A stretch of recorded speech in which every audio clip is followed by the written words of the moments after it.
Good morning, students. The next topic transfer of ownership.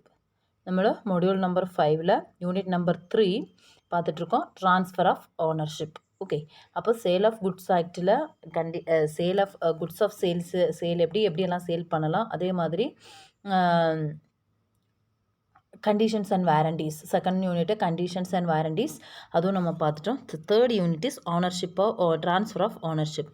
സാധാരണ നമ്മൾ ownership transfer ചെയ്യുമ്പോൾ എങ്ങനെയൊക്കെയാണ്, എന്നിട്ട് അതിൽ നമ്മൾ என்னென்ன ரூல்ஸ் அண்ட் ரெகுலேஷன்ஸ் வந்துட்டு ஃபாலோ பண்ணணும் அப்படின்றது தான் transfer of ownership.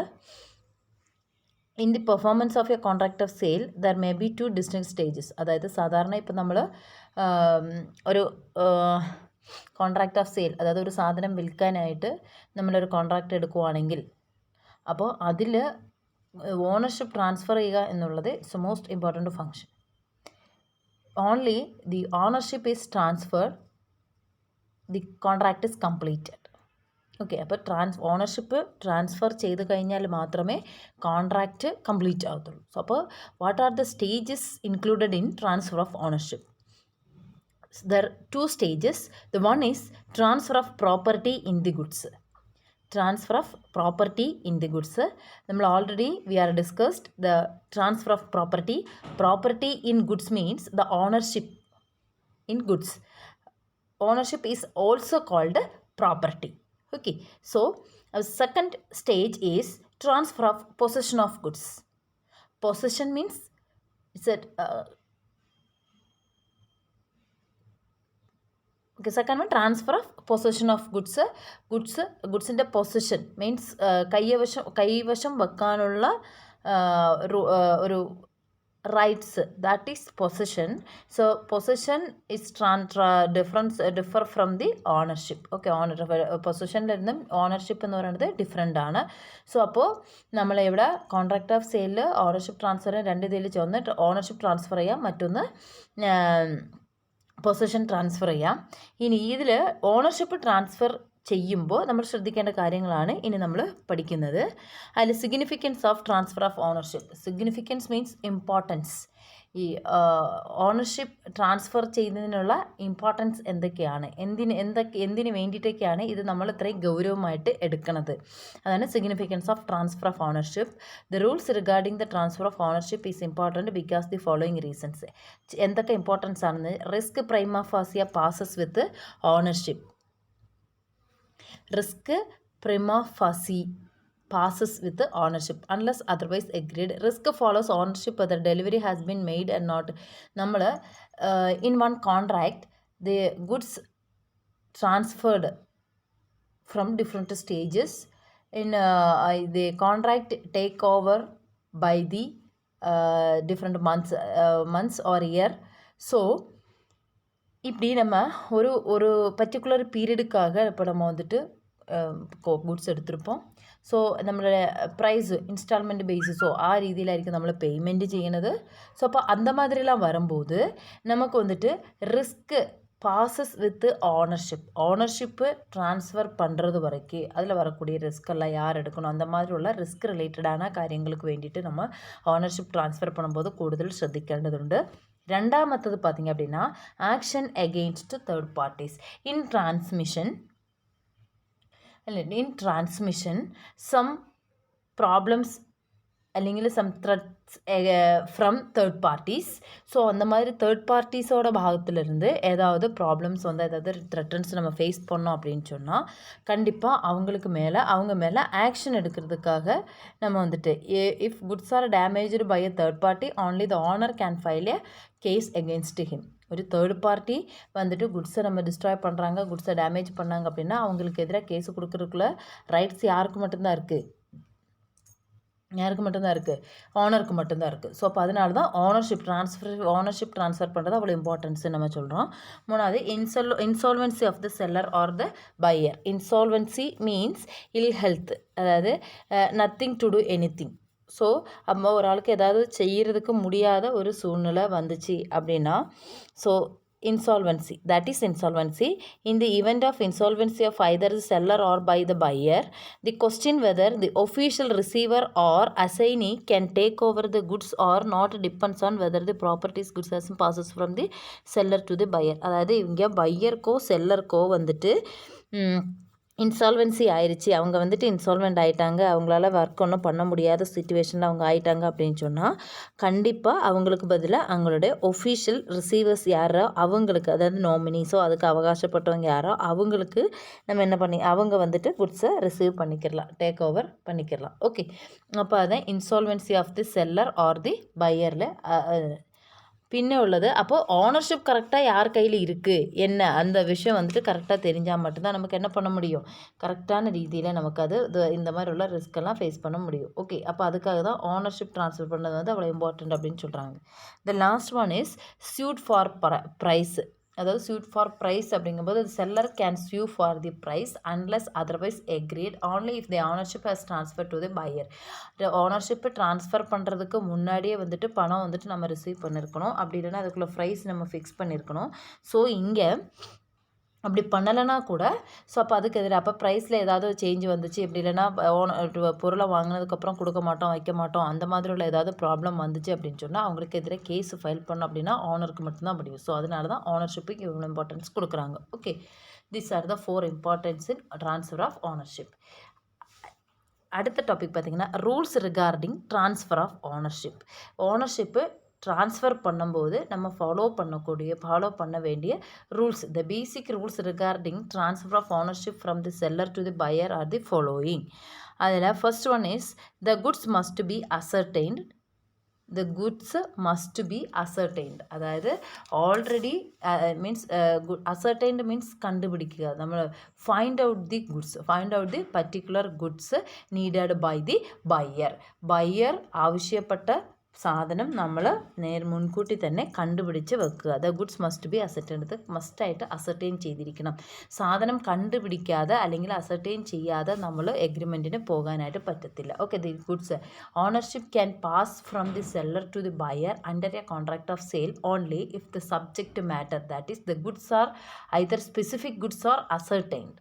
In other words, there cannot be a sale proper if the goods are in future goods are unascertained goods. அதாவது ஓனர்ஷிப் இங்கே வந்துட்டு ட்ரான்ஸ்ஃபர் ஆஃப் ஓனர்ஷிப்பு நம்ம படிச்சுட்ருக்கோம். அப்போ ஓனர்ஷிப்பு ட்ரான்ஸ்ஃபர் பண்ணணும் அப்படின்னு சொன்னால் பொருளை கன்ஃபார்ம் பண்ணினா மட்டும்தான் நமக்கு என்ன பண்ண முடியும், ஓனர்ஷிப்பு ட்ரான்ஸ்ஃபர் பண்ண முடியும். ஸோ அப்போ குட்ஸ் மஸ்ட் பி அசர்டைன்ட். ஓகே, இனி ஃப்யூச்சரில் நான் கண்டுபிடிச்சி தரேன், இனி நம்ம எந்த பொருளுன்னே தெரியாமல் எப்படி ஓனர்ஷிப்பு கைமாற முடியும். ഓക്കെ, മനസ്സിലാവുന്നുണ്ടോ? സോ അപ്പോൾ അതാണ് അവിടെ പറയുന്നത് goods must be ascertained. Second one intention of the parties.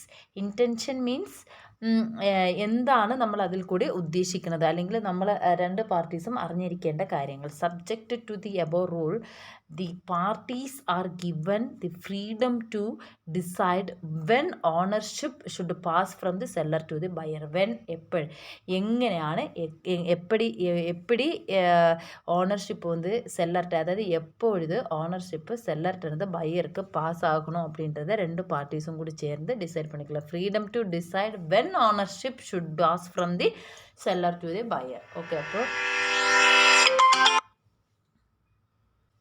Okay, second one intention of the parties. അപ്പോൾ നമ്മളിവിടെ ഓൾറെഡി പറഞ്ഞതുപോലെ freedom to decide when ownership should passes. Ownership எப்போ செல்லர்கிட்டருந்து பையர்கிட்ட ட்ரான்ஸ்ஃபர் ஆகணும் அப்படின்றது ரெண்டு பேரும் டிசைட் பண்ணுறதுக்குள்ள ரைட்ஸ், அதாவது അതിൻ്റെ റൂൾസ് രണ്ട് പേരും കൂടി ചേർന്ന് തീരുമാനിച്ചതിന് ശേഷം മാത്രം ഓണർഷിപ്പ് കൈമാറുക.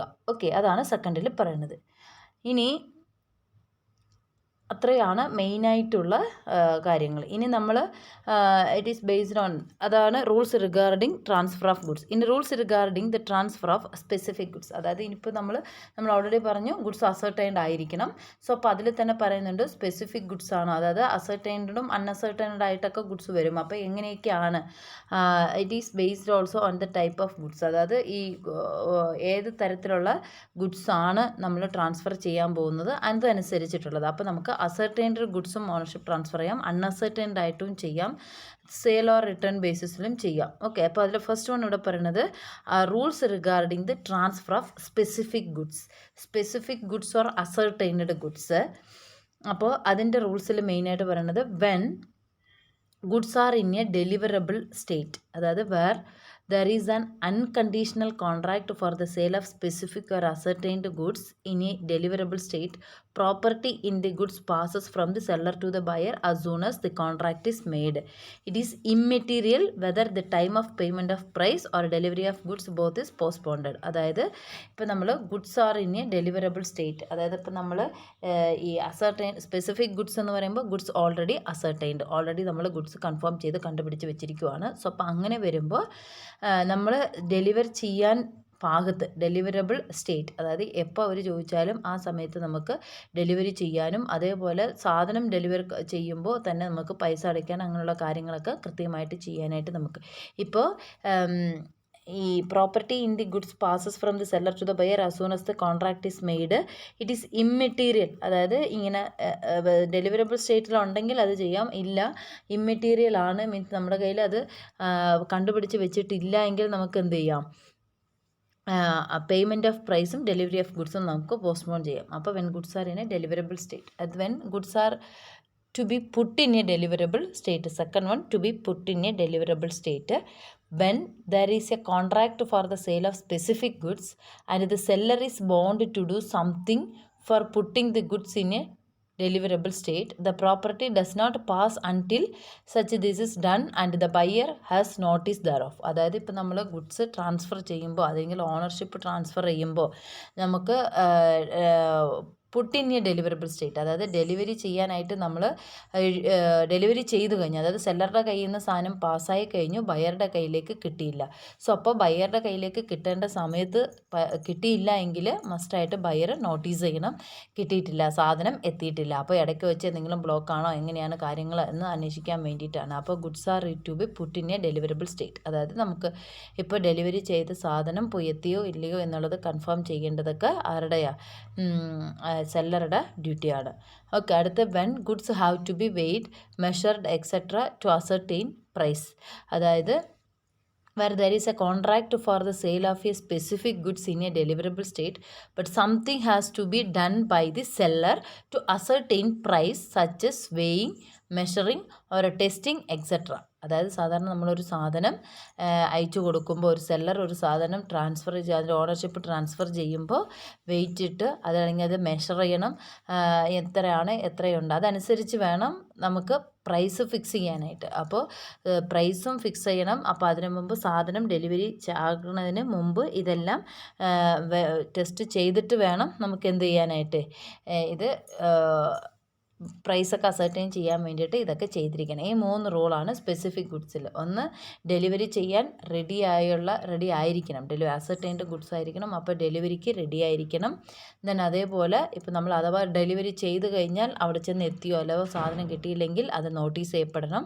മൂന്നാമത്തത്, ഡെലിവറി ചെയ്യുന്നതിന് മുമ്പ് പ്രൈസ് ഫിക്സ് ചെയ്യുന്നതിനായിട്ട് നമ്മൾ ഡെലിവറി ചെയ്യാൻ ഉദ്ദേശിക്കുന്ന സാധനം നമ്മൾ എന്ത് ചെയ്യണം, വെയിറ്റ് ചെയ്ത് മെഷർ ചെയ്ത് ടെസ്റ്റൊക്കെ ചെയ്തിട്ട് വേണം അത് വിടാൻ. അപ്പോൾ എല്ലാം അതിൻ്റെ പക്ക പേപ്പേഴ്സും എവിഡൻസസൊക്കെ നമ്മുടെ കയ്യിൽ വെച്ചിട്ട് വേണം സാധനം ഓണർഷിപ്പ് ട്രാൻസ്ഫർ ചെയ്യാൻ. ഓക്കെ, ഇനി അതേപോലെ rules regarding the transfer of ownership in unascertained goods.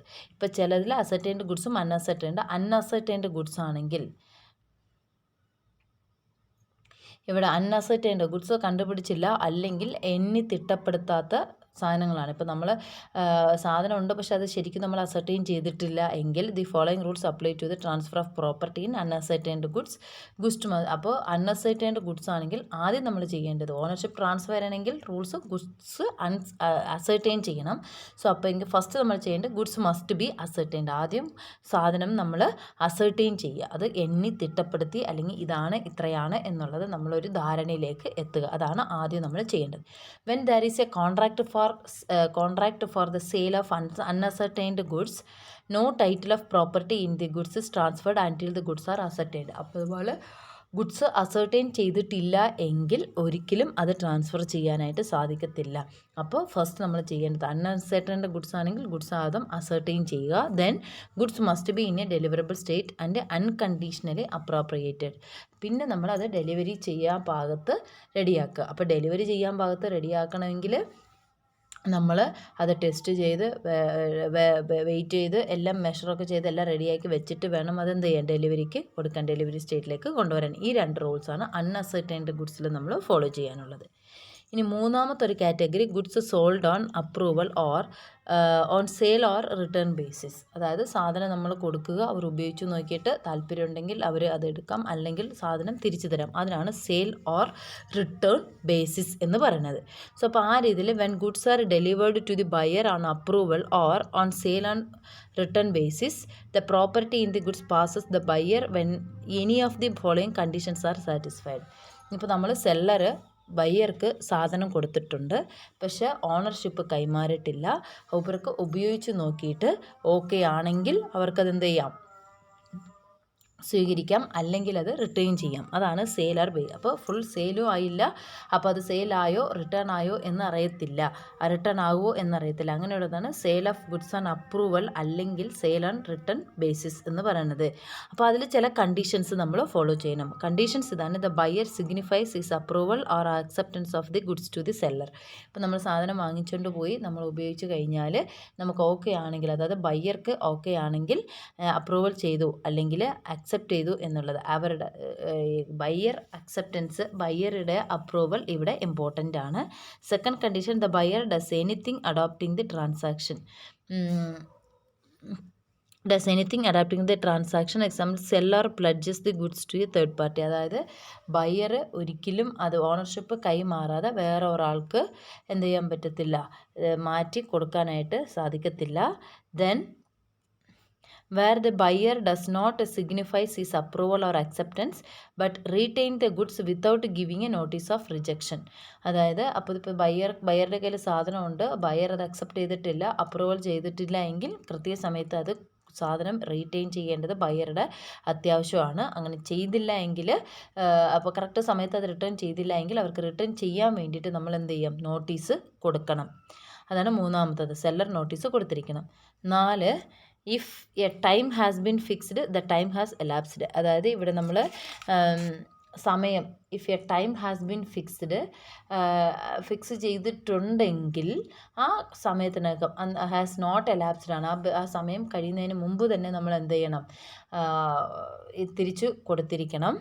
Then if no time is fixed, അങ്ങനെ സമയം ഫിക്സ് ചെയ്തിട്ടില്ല എങ്കിൽ on the expiration of a reasonable time, അതിൻ്റെ എക്സ്പയറി ഡേറ്റ് കഴിയുന്നതിന് മുമ്പ് തന്നെ നമ്മളൊരു തീരുമാനത്തിലേക്ക് വന്നിരിക്കണം. ഇതാണ് സെയിൽ ഓർ റിട്ടേൺ ബേസിസിൽ നമ്മൾ എന്താണ് സാധനങ്ങൾ കൊടുക്കുമ്പോൾ ശ്രദ്ധിക്കേണ്ട കുറച്ച് പോയിൻറ്റ്സ്. ഓക്കെ, അപ്പോൾ ഈ നോട്ട്സ് എഴുതിയിട്ട് എനിക്ക് അയച്ചു തരിക.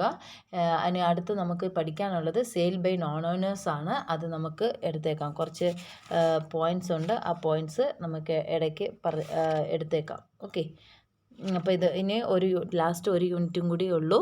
അപ്പോൾ ഇത് മൊത്തം കേൾക്കുക, മൊത്തം പഠിക്കുക, എന്നിട്ട് നോട്ട്സ് എനിക്ക് വൈകുന്നേരം ഇത് എടുത്തുള്ളൂ. അപ്പോൾ ഒരു 6 മണിക്ക് മുമ്പ് എനിക്ക് നോട്ട്സ് അയച്ചു തരിക. Okay, thank you.